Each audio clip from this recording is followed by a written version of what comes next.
বিশিষ্ট শিশু সাহিত্যিক ও কবি ভবানীপ্রসাদ মজুমদারের লেখা একটি বিখ্যাত ছড়া আজ আমি পাঠ করে শোনাব। ছড়া দুই শরতের ছড়া শুরু করছি। এক যে শরৎ হৃদয় নড়ায় গল্প উপন্যাসে, আরেক শরৎ শিউলি ছড়ায় শিশির ভেজা ঘাসে।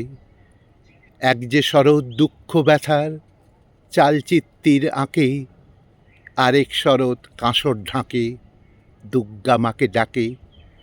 নিঝুম রাতে কলম হাতে ভাবছে বসে কবি, খাতার পাতায় আঁকবে সে হায় কোন শরতের ছবি। এক যে শরৎ অশ্রু ঘামে রক্তেতে দেয় দোলা, আমিনার গফুর মিয়ার মহেশ কি যায় ভোলা। আরেক শরৎ কাশফুলে আর ঘাস ফুলে দেয় হামা, ভুবন ভরায় মুক্ত ছড়ায় পরাই খুশির জামা। খিদের জ্বালায় আবেগ পালায় ভাবছে বসে কবি, খাতার পাতায় আঁকবে সে হায় কোন শরতের ছবি।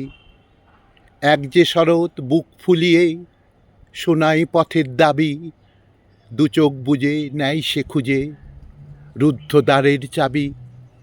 আরেক শরৎ উথাল পাথাল সবুজ নীলে মিশে, পাখির শিশে ধানের শীষে মাথায় মিলে মিশে।